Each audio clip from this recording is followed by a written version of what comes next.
Ikon penyiaran yang sekian lama membawa aura dan meninggalkan legasi tersendiri. Itulah impak personaliti, kelahiran dan kebanggaan RTM. Justru sempena hari ulang tahun RTM ke-75, berita perdana secara eksklusif membawakan kepada anda penampilan istimewa Duli Yang Maha Mulia Tengku Permaisuri Nur Ashikin, Tengku Permaisuri Selangor. Ampun Tuanku.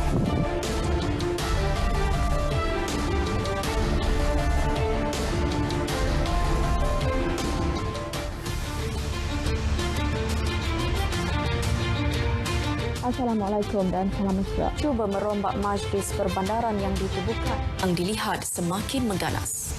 Di negara Asia Barat yang berlaku Bersama ibu berusia 17 tahun itu mengekalkan semangat satu pasukan dalam sebuah negara yang merdeka. Dan berita kehilangan pesawat jara 29 tahun dengan 19 kali dekat berlalu selepas pengunduran tentera Israel pada 15 Ogos 2005. Kategori anugerah penyampai berita TV terbaik dan calon-calonnya adalah antara persoalan menarik Farid Emir Ismin, Nur Ashikin Rahman, boleh terus membara. Presiden Alan Bly, Aziz Bautfika berkata, Mary Ann Masilamani, Seni dan hiburan tanah air. dan pemenangnya ialah Nur Ashikin Abdul Rahman.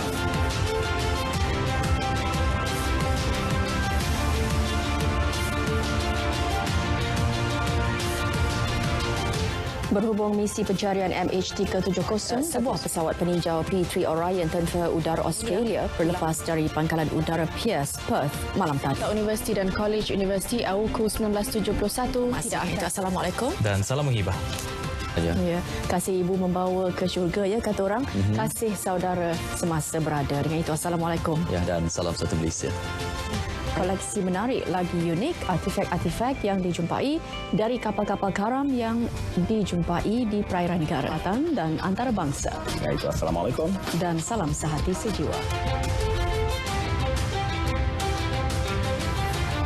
Untuk kategori anugerah penyampai berita TV terbaik ialah Nur Ashikin Abdul Rahman dari RTM. Kumpulan pengganas Daesh berjaya diberkas polis. Semangat kebersamaan dalam kalangan rakyat Malaysia terzahir jelas hari ini. Segala perbezaan diketepikan demi sebuah negara bernama Malaysia. Yang cintailah tanah air kita, suburkanlah mufakat atas semangat sehati sejiwa. Iaitu Assalamualaikum. Salam Merdeka.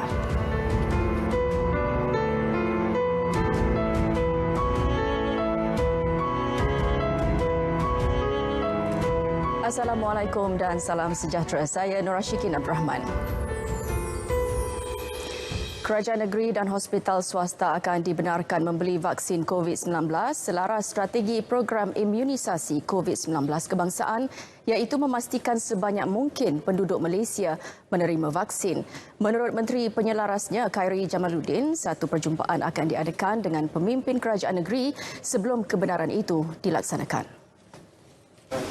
Puan sama juga, saya akan maklum pada Ketua Menteri nanti. Of course, kalau kerajaan negeri boleh source vaksin, it's good. Because kita nak cepatkan, kita nak seramai mungkin dapat beli vaksin kalau boleh. Tapi seperti mana yang saya maklum pada Menteri Besar Selangor hari itu, saya tahu pasarannya sebab I've been doing this since last year for the federal government and there simply is not enough supply. Bagi kebenaran hospital swasta, pihaknya akan bermesyuarat dengan Kementerian Kesihatan minggu hadapan bagi memutuskan dasar dan kerangka kerja mengenainya. Beliau mengulas perkara itu selepas mengadakan lawatan di pusat pemberian vaksin di Georgetown, Pulau Pinang.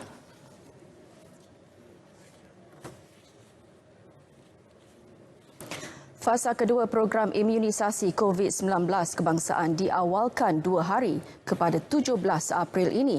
Ia diumumkan Menteri Kesihatan Datuk Seri Dr. Adham Baba. Keberadaan vaksin perlu kita utamakan dan perlu ada di dalam negara kita. Walaupun komitmen daripada vaksin seperti Pfizer, BioNTech, kita telah pun ada jadual yang telah pun kita komit dan dapat, ditambah dengan AstraZeneca dan Sinovac. Sekarang ni dah ada satu lagi vaksin yang menggunakan single dose. Beliau ditemui pada majlis memeterai perjanjian antara Kementerian Kesihatan dan Solutions Biologics Sdn Bhd Solbio. Ia melibatkan satu peringkat proses bagi vaksin COVID-19 jenis CanSino dari China.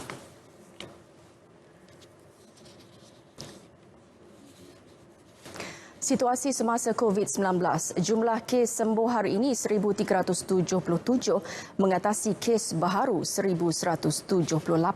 Ia menjadikan jumlah kes aktif berkurangan kepada 14,399. 6 kes kematian turut dilaporkan hari ini. Berikut data terkini COVID-19.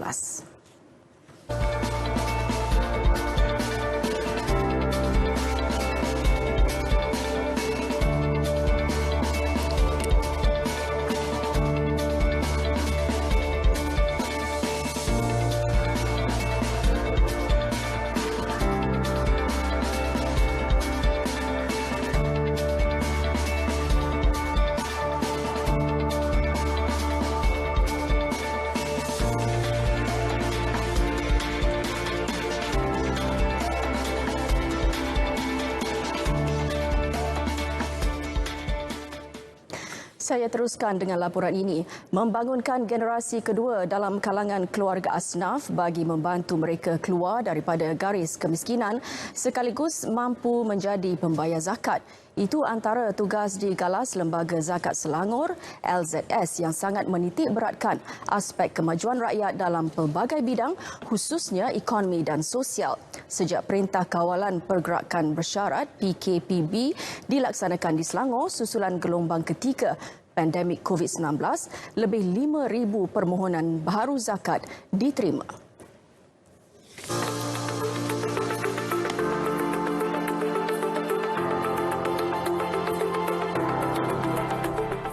Jelas Ketua Pegawai Eksekutif LZS, Saipul Yazdan Mat Yusof, tugas dan peranan LZS sentiasa dipastikan dapat dijalankan dengan baik, telus dan berdedikasi seperti yang dititahkan Sultan Selangor, Sultan Sharafuddin Idris Shah. Dalam beberapa sesi menghadap, saya sendiri secara peribadi melihat bahawa tuanku amat menyayangi rakyat baginda.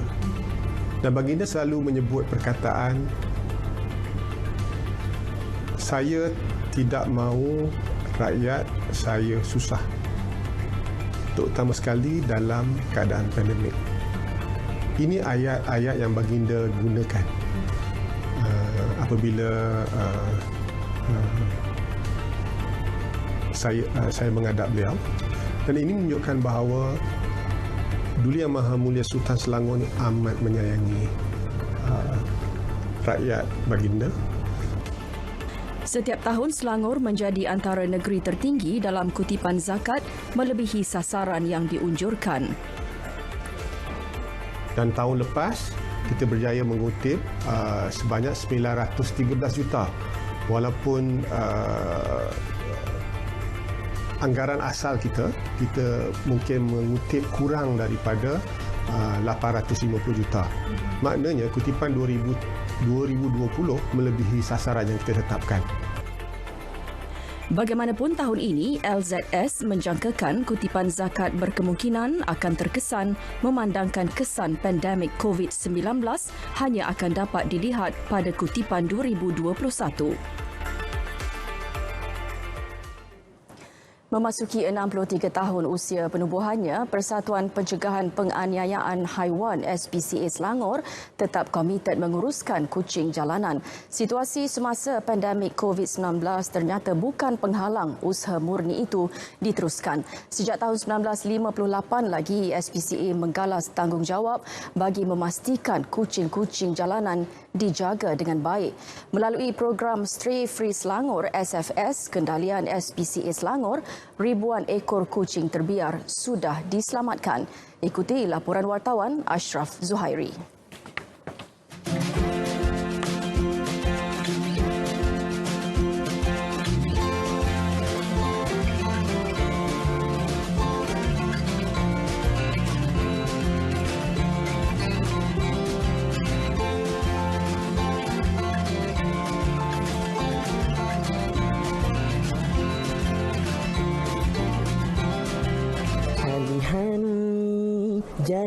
risau, hani.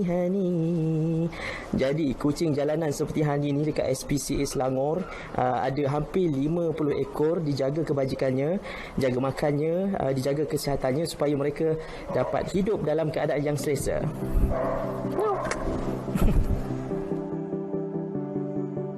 Okey, kebanyakan kucing apabila kucing jalanan yang pertama kali datang ke sini, kami akan bawa berjumpa dengan vet terlebih dahulu untuk kita assess dia punya kesihatan, tengok kesihatan macam mana, dan kemudian kita akan vaksin dan kemudian kita akan kasihkan mereka sebelum adoption.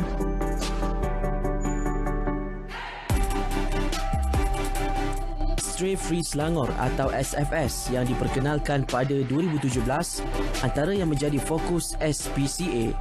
Ia melibatkan pendirikan ihsan, pengkasihan atau pemandulan haiwan bervolume tinggi selain bekerjasama dengan kerajaan tempatan untuk tidak agresif dalam menguruskan kucing jalanan. Setakat ini lebih 7,000 ekor kucing dan anjing terbiar dikasih di bawah program SFS. Penularan pandemik COVID-19 turut menyaksikan permintaan terhadap kucing angkat meningkat. Dekat SPCA Selangor sejak bulan November actually kita average dalam 30 ekor kucing tiap-tiap bulan. Tapi kita masih nak menggalakkan lagi ramai orang yang adopt kucing so that kita boleh rescue lagi banyak kucing lah. Untuk kucing jalanan ni actually diorang tak ada masalah.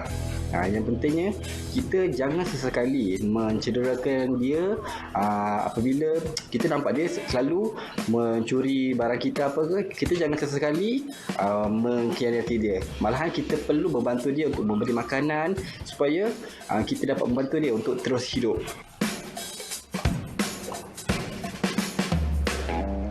Kucing bukan sahaja sekadar haiwan peliharaan tetapi mereka juga sebahagian daripada keluarga kita. Sayangi kucing anda. Ashraf Zuhairi, Berita RTM. Dia nak main.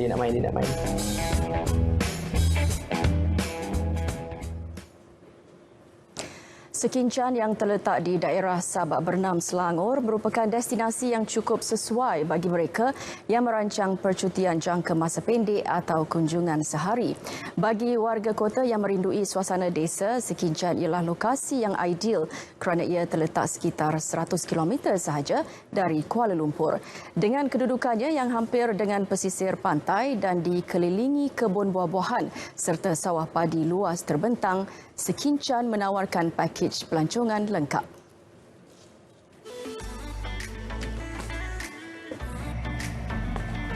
Digelar Jelapang Padi Selangor, Sekincan mempunyai pemandangan sawah padi menenangkan yang membuatkan sesiapa sahaja berasa teruja, terutamanya penduduk bandar. Tidak hairanlah, Sekincan kini menjadi lokasi pelancong dari ibu kota pada hujung minggu. Apabila datang ke Sekincan, pastinya kilang memproses padi menjadi tempat persinggahan bagi melihat sendiri bagaimana padi diproses menjadi beras. Manakala, galeri padi di Jalan Tali Air 5, Ban 2 menyediakan ruangan khas mempamerkan cara menanam dan memproses padi kepada pengunjung. Galeri padi ditubuhkan tahun 2013. Sebab pelancongan di Sekincan memang sudah naik. So pelancong lama. So kita ingat buat satu museum galeri padi ini untuk tunjukkan pelancong macam mana kita proses beras. Lepas itu kita ada galeri yang lama-lama barang yang getrek dekat sini. Kita fikir balik macam mana dari dulu kita keluarga adik-beradik ramai kan makan nasi sekali malam, makan nasi, suasana yang meriah. Terdapat juga kedai cenderamata yang menjual beras yang diproses oleh kilang berkenaan. Semasa melawati Sekincan, pelancong tidak seharusnya melepaskan peluang mengunjungi Ahma House. Di pintu masuk kedai telah tersusun makanan, gula-gula dan permainan yang biasa dijual di kedai runcit zaman 80-an dan 90-an. Sebelum kita ada kedai ini, kita memang suka untuk ini barang-barang lama. Kita kolek-kolek, nampaknya manyanya. Dan kita adakan satu peluang untuk pamerkan ini barang-barang lama untuk orang ramai Ya, mengenang masa bila kita sama datuk, nenek, kita nampak barang itu, kita dapat ingat. Menariknya, rumah kampung tradisional ini penuh dengan barang antik seperti telefon lama, perkakasan memasak lama, peti televisyen lama dan kerusi rotan. Ahma House sebenarnya kedai roti yang menjual biskut tradisional dan kek. Di Sekinchan terdapat sebuah pantai yang popular iaitu Pantai Redang. You see, I came from KL, so you see, we seldom come to this type of places. So actually, it's quite, when we see this one, it's very natural, whereby in town, we definitely don't have this type of environment, you see. So especially this type of party feel, it's hardly we can find in town area lah, you see. So I'm very happy lah. Bagi pencinta khazanah pula, daerah Klang merupakan antara lokasi yang wajib dikunjungi.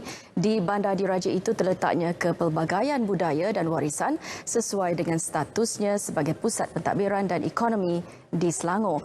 Program Jejak Warisan Bandar Diraja Klang antara inisiatif yang diambil bagi mempromosikan daerah berkenaan sebagai produk pelancongan di Selangor. Malah usaha itu mampu mewujudkan kesedaran dalam kalangan generasi muda mengenali dan mempelajari sejarah dan warisan Bandar Diraja itu.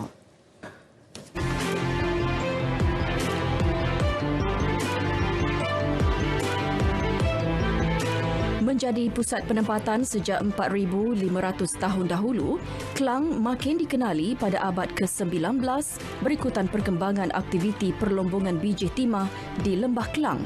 Kewujudan Klang dalam konteks arkeologi dan budaya sebenarnya dapat kita trace daripada peninggalan artifak arkeologi. Salah satunya adalah gendang Dongson. Jumpaan arkeologi di Klang ini kebanyakannya adalah berunsur daripada logam seperti yang saya nyatakan tadi, gendang Dongson, loceng gangsa dan juga alat-alat besi bersoket.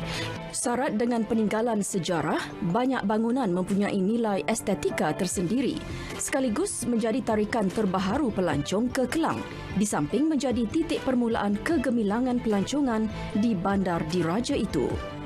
Jejak Warisan Bandar Diraja Klang merupakan aktiviti berjalan kaki yang diketuai oleh pemandu pelancong terlatih menelusuri 11 perhentian yang terdiri daripada bangunan warisan yang masih kekal strukturnya dan mempunyai nilai sejarah yang menarik.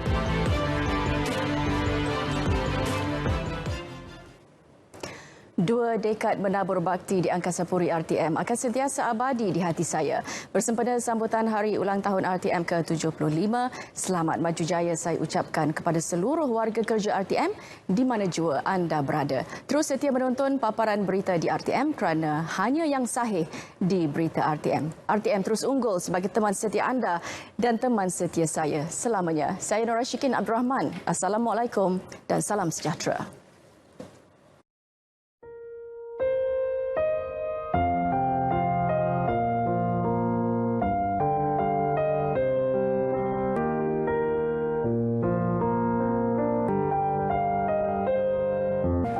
Sifat kerendahan hati atau tawaduk yang ada pada Tengku Permaisuri Nor Ashikin ini sememangnya satu kualiti yang tidak dibuat-buat. Baginda sememangnya lahir dengan penuh sifat seorang permaisuri. Dalam kesederhanaan baginda itu, baginda masih mempunyai persona, aura sebagai penyampai tu. Aura penyampai itu membuatkan kami rasa hormat. Tengku Permaisuri adalah orang yang penuh dengan sifat kasih sayang. Bukan buat-buat, luar dalam penuh kasih sayang. Tengku Permaisuri Nor Ashikin ialah seorang penyampai yang sehingga ke hari terakhir baginda menyampai, iaitu pada 31 Ogos 2016, baginda tidak pernah gagal untuk hadir awal sebelum masanya. Sebagai penyampai berita, memang baginda merupakan yang paling tinggi sekali lah. Saya nilaikan sebagai tahap tinggi sebagai penyampai berita punya komited dan disiplin. Selalu saya akan di studio berada 20 minit sebelum, baginda dah ada siap-siap. Saya tak pernah dengar lagi lah Tengku Permaisuri lewat sampai ke studio, memang tak pernah dengar. Sehingga ke akhir hayat saya, segala bimbingan, segala kata-kata segala pengalaman yang baginda curahkan akan saya pegang sampai bila-bila. Junjung kasih Tengku Permaisuri Nur Ashiki. Saya bangga dengan situasi Tengku Permaisuri. Saya bangga dengan pencapaian selama ini, selama yang saya kenal. Kami sebagai rakyat jelata sebenarnya terlalu sayangkan Tengku Permaisuri kerana sifat kasih sayang Permaisuri yang terlalu tinggi.